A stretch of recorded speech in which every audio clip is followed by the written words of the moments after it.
All right, folks, we are going to tackle 4-6, the first part today, which deals with rational equations and partial fractions. We'll get into what that means in just a moment. I want to kind of start with something basic, something that you probably did in middle school. I'm going to show you a new way to look at it. All right, when we start talking about solving rational equations, and that's what we're going to be doing here, they're going to ask us to solve. And when given something like this, I'll start with a real basic example and we'll ramp it up as we go here. All right, so we have this, and we're asked to solve it. Now, in the past, what you were probably going to do is get a common denominator here. And with a common denominator, write both of these in terms of twelfths, and then add the top, and you get what x is. But there is a quicker way, and it works off the same principle. When we look at the denominators, look at all three denominators in this equation, and we say, what is the least common multiple? Now, what that means is what is the smallest number that all of these would go into? And if we look at that, the least common multiple for this would be 12, right? All three of these numbers go into 12. That's the smallest number they all go into. So what I'm going to do is multiply this entire equation by 12. Now, what that means is I got to multiply 12 times 1/3. When I multiply 12 times 1/3, I'm going to think of it as 3 times 4 times 1/3. So the 3's cancel, leave me 4 times 1, or just 4. In the same way, when I do this, I'm going to think of it as 6 times 2 times this. The 6 will cancel, leaving me 2 times 1, or 2. Here, 12 times this, 12's cancel, leave me just x. We got a real quick path to a solution. We got x equals 6. All right, so we are set there. Now, what do we do next? Let's do something a little bit more difficult. Let's just scroll down here a little bit and do another problem in the same vein, but a little more complex. If we have 2x over 3 plus 1 over 5 equal to x over 3. Again, we've got now a couple places where we've got our variable, but we still have three denominators. What is the LCM, or find the least common multiple for those? The least common multiple in this case would be 15.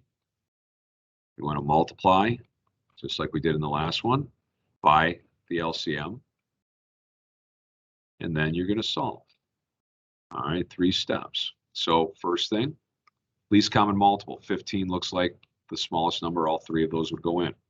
So here, the 3 would cancel, leave me 5 times 2x, or 10x.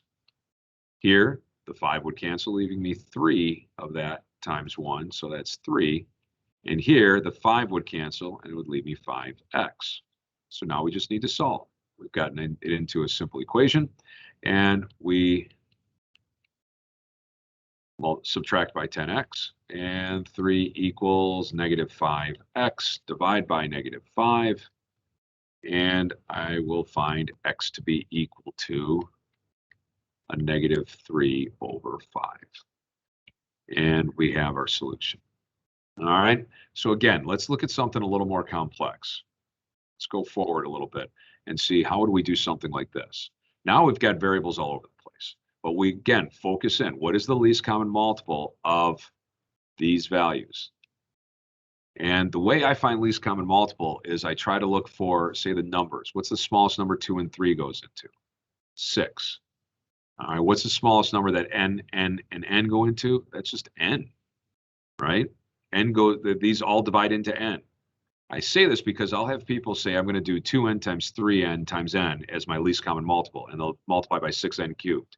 If you do that, you're going to get a much more complex equation to solve at the end, that last step. So you want to keep things as simple as possible by doing the least common multiple. That least is an important idea. So I'm going to multiply through by 6n. And again, if I multiply 6n times this, the 2 and the n would cancel, leave me just a 3 times 1. So I'd have 3. Here, the 6n times this, I'm thinking of it as 2 times 3 times n. The 3 and the n would cancel, leaving me 2 times what's here, 6n minus 9. And finally here, the n cancels, leaving me the full value of 6 times 2, or 12. So now I can do some simplifying. Well, distribute this through, so I get 12n minus 18 equals 12. Then I'm going to simplify this as 12n minus 15 when I have 3 minus 18. And finally, we can solve now. Let's go to plus 15 on each side. And that will give us 12n equals 27. And finally, dividing by 12, I get n equals 27 over 12, which is 9 over 4. And I have my solution. Again, these are going to become more natural to you as we go, but let's keep ramping it up a little bit. Let's get something a little bit more difficult. So now we're looking at this one, much more complex, right? But let's look at it. If we try to find a least common multiple, we've got this and this. These are each factors. So t minus 2, 7 minus t, we're going to use those two.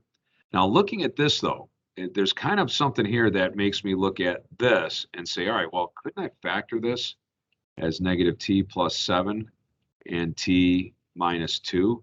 And I say that because that's these two things. So these two things multiply to this denominator. So this denominator is the least common multiple.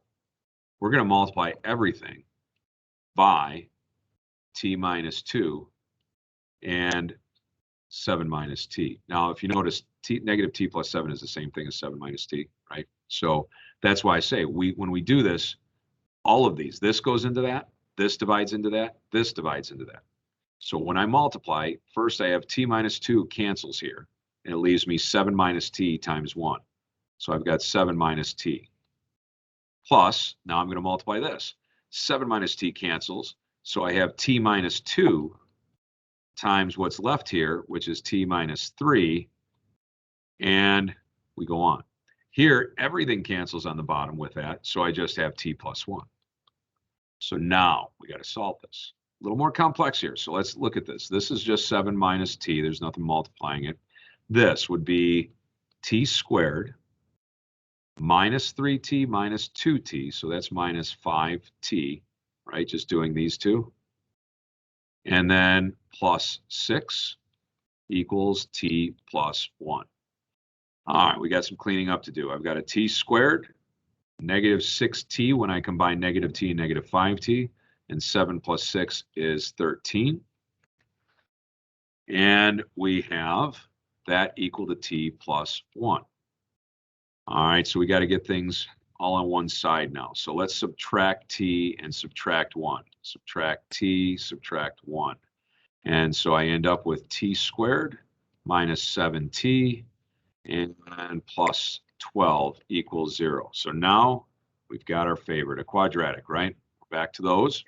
So can we solve this quadratic? Well, it looks to me like I can factor this as t minus 4, t minus 3, right? Equals 0. And that would make t equal to 4 or 3. Now, this was a little bit more complex answer here because notice we had t's in the denominator here. When we solve, we got to make sure that neither of our solutions, not any of them, don't make one of these things undefined. For us, anything that would make this undefined would be 7 or 2, right? 7 or 2 would make these denominators undefined. So we didn't get 7 or 2, so both of these work. But you do have to check that. You got to make sure you pay attention that you are not finding what's called an extraneous solution, right? A solution that we get from the solving steps, but it leads to a kind of a problem in our original statement, our original problem statement. So I always double check that. So we get 4 and 3, and we've got what we need. All right, so that's the basics of solving rational equations. All right, again, obviously this takes on many different ways it can be shown and seen. You're going to work through a lot of these in homework, and we'll help you with any others that come up. But that's your basic strategies. All right, so let's go forward now, and let's reverse the whole process, right? That's what we like doing. And what we're going to do is something called decomposition. They're going to ask you to decompose. Now, that doesn't mean these problems are so hard you're going to die and rot. All right, you're not going to decompose that way. We're decomposing. All right, what that means is if you look at this, all right, doesn't it look kind of like what we have here? But on this side of the equal sign, we have it as two separate rational expressions. That's what decomposing means. It means taking a statement like this and finding out how we could write it like this. There are times that this is going to be important to us, especially if you go into calculus. There's going to be times where decomposing something like this into these two makes it much easier to work with. So we're taking something like this, and we need to break it up into smaller rational expressions. So we want to say this is equal to something. And that's where we start. Say it's equal to something. In order for this to work, we have to be able to factor this denominator. You have to factor. If you can't factor this, you're stuck. So that's our first thought, is we have to be able to factor this. And the ones we give you, you can factor. All right, so factoring this looks like x minus 5, x plus 2. So those factors are important because those are going to be our denominators, just like you saw in that last problem. And I'm going to put a plus in between and an x plus 2. It doesn't matter which one you write first. It'll work itself out. All right, so you could have put x plus 2, then x minus 5. Does not matter. Again, what we're trying to do is take something like this and build it into these two things. So we have this. And what we need to solve for then are these numerators. We're just going to call them A and B right now. All right. Now we're going to do something that's very similar to what we did before. I'm going to rewrite this so we can work on it. I want to leave that step kind of how it is. And now we're going to work on, whoops. Yeah, I'm still going to leave this. That's 3x minus 10 equals A over x minus 5 plus B over x plus 2. So the process here, after we factor and we write out our beginning steps, the next thing we want to do is we want to do just what we did in the last problem. We're going to multiply everything by x minus 5 times x plus 2. I want to get this into an equation. So when I do that here, obviously these cancel out, right? I shouldn't say obviously, but this would cancel with this and leaving me just 6x minus 2 on this side. On this side, when I multiply, the x minus 5 cancels, and it would leave me a times x plus 2. And here, when I multiply, the x plus 2 cancels, leaving me b times x minus 5. All right, so what do we do with this equation now? Well, we need to solve for a and b. So what we're going to do is try to eliminate one or other of the variables. If I wanted to eliminate b from this sentence, what x could I pick to make that happen? Well, that may sound like a weird question, but look, if b is being multiplied by x minus 5, if I make x equal to 5, wouldn't this term just go away? It becomes 0. So I'm going to pick an x that makes one of these go away, in this case b. And so I'm solving for a right now. So if I plug in x equals 5, I would get 6 times 5 minus 2 equals, and then it would be a times 5 plus 2 plus b times 5 minus 5. And this is what we wanted. This goes away because that's 0, right? 0 times b, that's 0. So what I end up with here is 30 minus 2, or 28, equals 7a. Divide by 7, and I find a equals 4. I've just solved for one of my variables. Now I got to do it for the other. So let's look at what else. What do we need to get rid of this one? I would have to pick x equal to -2. And if x is equal to -2, now again, I put that in. So 6 times -2 minus 2 equals, well, this one's just going to go to 0, right? So do we even, -2 plus 2 is 0. And so that's just 0. So we'll have b times -2 minus 5.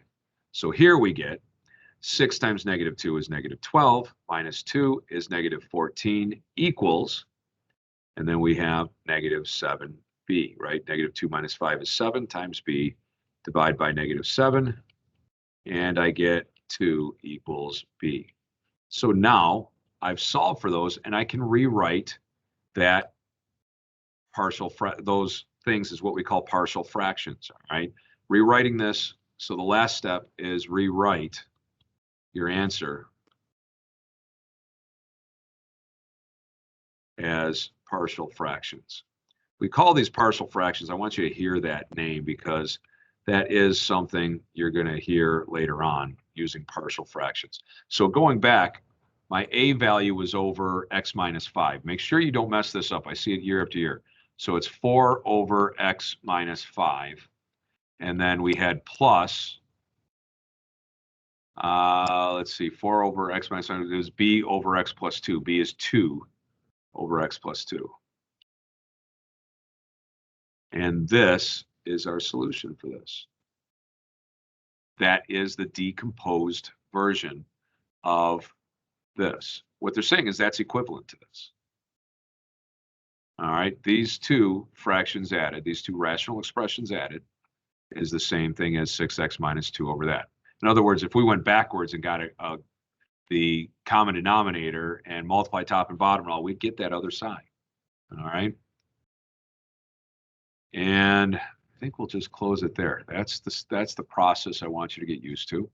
All right, so you're going to be asked both to solve rational equations and to decompose a rational expression into its partial fractions. All right, those are the two things that are our goals today.